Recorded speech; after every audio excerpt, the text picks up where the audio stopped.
మహబూబ్ నగర్ జిల్లా జడ్చర్ల సమీపంలో అమిస్తాపూర్లో ప్రసంగించారు. తెలంగాణలో రైతులు ఇవాళ రుణమాఫీ డబ్బుల పంపిణీ ఎప్పుడు ప్రారంభించారని ఎదురు చూస్తున్నారు.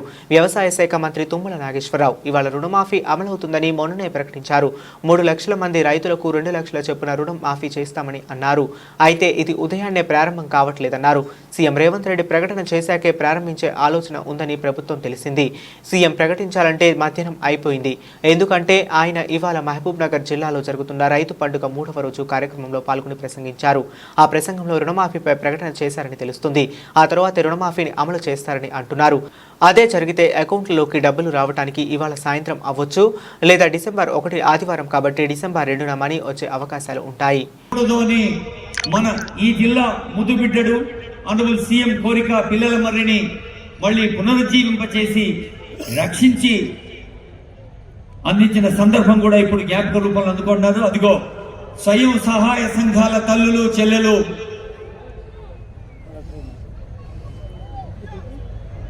మీరు సీఎం గారిని ఆ దృశ్యాన్ని చూసి మైమర్చిపోతున్నారు.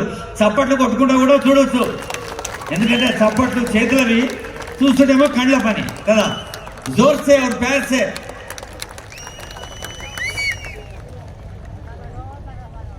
కోట్లాది రూపాయల స్వయం సహాయ సంఘాలకు అలాగే రైతులకు రుణమాఫీకి సంబంధించిన చెక్ ఇప్పుడు జిల్లా కలెక్టర్ విజయేంద్ర గారు, మరి మన జిల్లా ఇన్ఛార్జ్ మంత్రివర్యులు పెద్దలందరూ కలిసి ఆనరబుల్ సీఎం గారికి పిల్లల మర్రి ఒక అద్భుత జ్ఞాపకంగా మరి అటవీ శాఖ అమాత్యులు, జిల్లా మంత్రివర్యులు, పర్యాటక శాఖ అమాత్యులు కృష్ణారావు గారు, ఆనరబుల్ సీఎం అదిగో చూడండి ఒకసారి. పిల్లల మర్రి ఒక అద్భుతమైన సింబాలిక్, అంటే ఒకరి నుంచి ఒకరికి వ్యాపించాలి. కాండాత్ కాండ అని ఒక వేద మంత్రం చెబుతోంది. అలా ప్రజలు కూడా సంతోషం, సౌభాగ్యం, సౌఖ్యం, సహృదయం ఒకరి నుంచి ఒకరికి రావాలి అని తెలియజేస్తూ గౌరవనీయులైన ఉప ముఖ్యమంత్రి వర్యులు మల్లు భట్టి విక్రమార్క గారి సందేశం కోసం అందరం ఆసక్తిగా ఎదురు చూస్తున్నాం. మిర్చిల్ నుంచి కొత్తపల్లి రోడ్లో పోతల మడుగు మినీ స్టేడియం, మానవపాట్ జూనియర్ కాలేజీ, గట్టు జూనియర్ కాలేజీ, కస్తూర్బా గాంధీ బాలికా విద్యాలయ సౌకర్యాల పెంపుదల, Gadwal central drug stores, Gadwal medical college శంకుస్థాపన ప్రారంభోత్సవాలు కోట్లాది రూపాయలు ఈ ఉమ్మడి జిల్లాకు లబ్ధి చేర్చే కార్యక్రమాన్ని honourable CM, honourable deputy CM, honourable ministers, స్థానిక శాసనసభ్యులందరికీ గట్టిగా చప్పట్లు పట్టి ధన్యవాదాలు చెబుదాం అందరం కలిసి. Honourable deputy CM Shri Mallu Bhatti Vikramarka గారి సందేశం.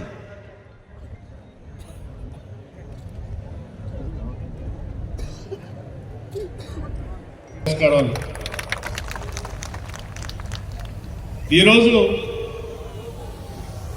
ఈ సభ చూస్తూ ఉంటే రైతు పండగ అంటే నిజంగా పండగలానే ఉంది.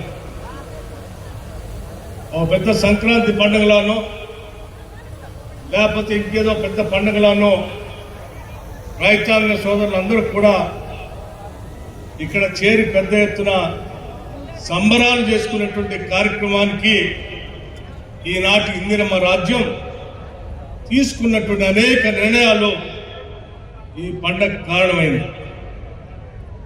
ఈ మధ్యకాలంలో ఇందిరమ్మ రాజ్యం వచ్చి సంవత్సరం కావస్తాం అంటే ఇంకా పూర్తి కాలేదు.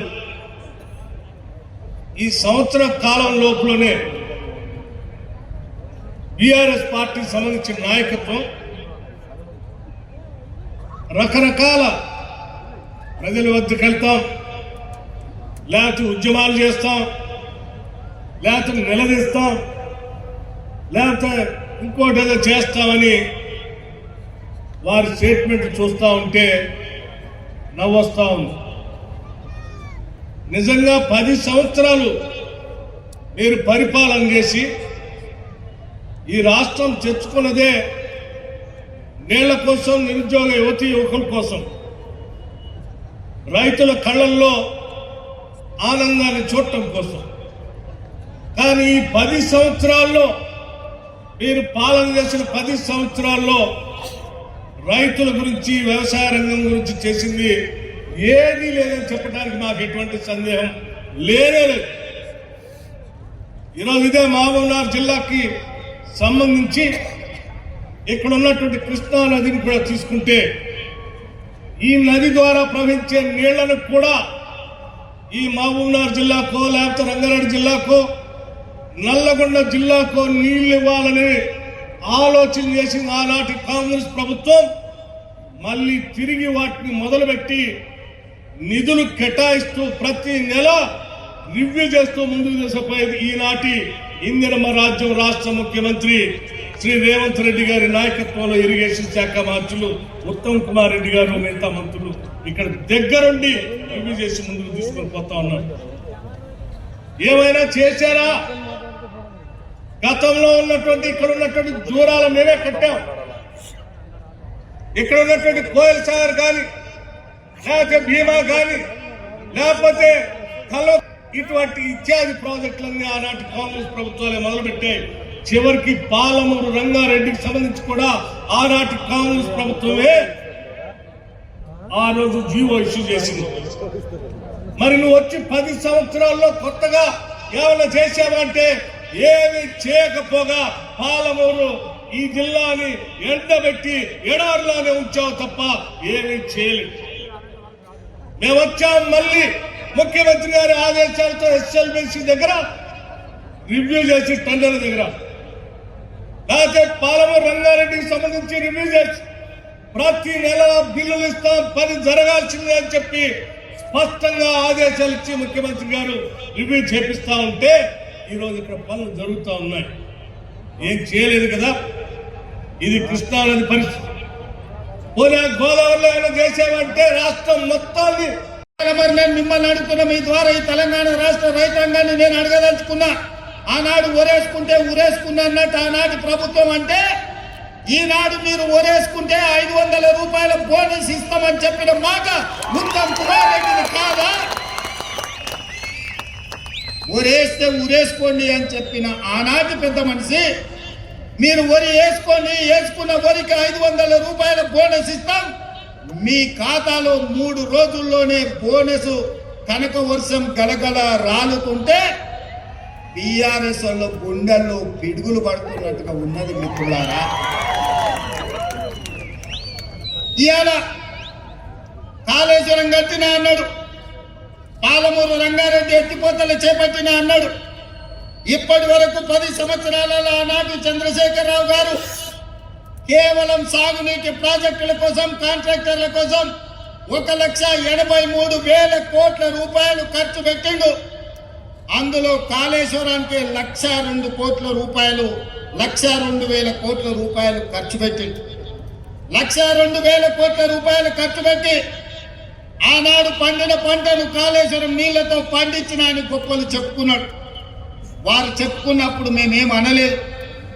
కానీ వారు కట్టిన ప్రాజెక్టులు సుందిల కావచ్చు, మేడిగడ్డ కావచ్చు, అన్నారం కావచ్చు, ఈ బ్రిడ్జ్లు బారేజులు కుప్పగూలిపోయి చుక్క నీరు లిఫ్టులు చేయకపోయినా ఈనాడు కాంగ్రెస్ పార్టీ అధికారంలోకి వచ్చిన తర్వాత కాంగ్రెస్ పార్టీ కట్టిన ప్రాజెక్టులు అది జూరాల కావచ్చు, శ్రీశైలం కావచ్చు, నాగార్జున సాగర్ కావచ్చు, నెట్టంపాడు కావచ్చు, కోయిల్ సాగర్ కావచ్చు, శ్రీరామ్ సాగర్ కావచ్చు, మందిరా కావచ్చు, లేకపోతే శ్రీపాద ఎల్లంపల్లి కావచ్చు, ఇందిరా సాగర్ కావచ్చు, సీతారామ సాగర్ కావచ్చు, ఈ ప్రాజెక్టులన్నీ ఆనాడు కాంగ్రెస్ పార్టీ కట్టి ఆ ప్రాజెక్టుల ద్వారా నీళ్లు ఇచ్చి వరుణుడు కర్ణిస్తే ఈ సంవత్సరం కాళేశ్వరం లేకపోయినా చుక్క నీరు ఇవ్వకపోయినా 1,53,00,000 మెట్రిక్ టన్నులు చరిత్రలోనే స్వతంత్రం వచ్చినప్పటి నుంచి ఈనాటి వరకు 75 సంవత్సరాలలో ఏ రాష్ట్రం ఉత్పత్తి చేయనంత ఉమ్మడి రాష్ట్రం 23 జిల్లాలు.